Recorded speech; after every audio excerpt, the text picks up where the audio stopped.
السلام علیکم ورحمۃ اللہ وبرکاتہ۔ محترم ناظرین کرام، بہت سارے لوگوں کا سوال ہے کہ گھر بیٹھے بتی گل احتجاج سے سرکار کا کیا فرق پڑنے والا ہے۔ حالانکہ احتجاج سرکار ہی کو بتانے کے لیے کیا جاتا ہے، اس طرز پر احتجاج کرنے کی کیا ضرورت ہے، اس طرح بہت سارے لوگ سوال کرتے ہیں۔ اس کی وضاحت ملاحظہ فرمائے۔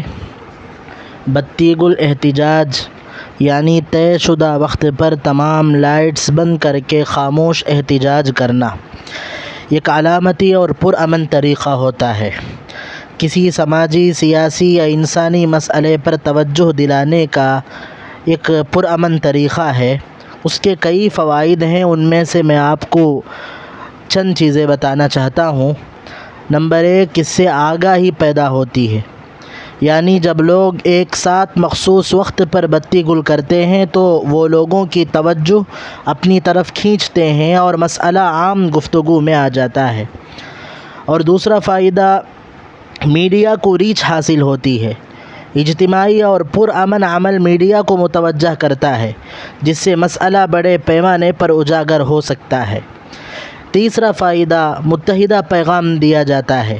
یہ احتجاج کرنے والوں کی یکجہتی اور اتحاد کو ظاہر کرتا ہے، اور یہ کہ لوگ اس مسئلے پر ایک آواز ہو چکے ہیں، اسے بتاتا ہے۔ چوتھا فائدہ، عدم تشدد اور قانون کے دائرے میں ہوتا ہے، یعنی یہ احتجاج کسی قسم کا نقصان یا قانون شکنی نہیں کرتا، اس لیے عوامی سطح پر بھی قبول کیا جاتا ہے۔ پانچواں فائدہ، حکومت یا متعلقہ ادارے پر دباؤ بنتا ہے۔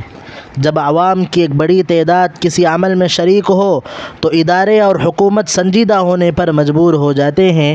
اس طرح اور بھی بہت سارے فائدے ہیں، جس کی وجہ سے ہمارے اکابرین نے اس طرز پر احتجاج کرنے کی درخواست کی ہے۔ اس لیے آپ تمام لوگوں سے گزارش ہے کہ all India Muslim personal law board کے بتائے ہوئے طریقے کے مطابق بتی گل احتجاج کو کامیاب بنائیں۔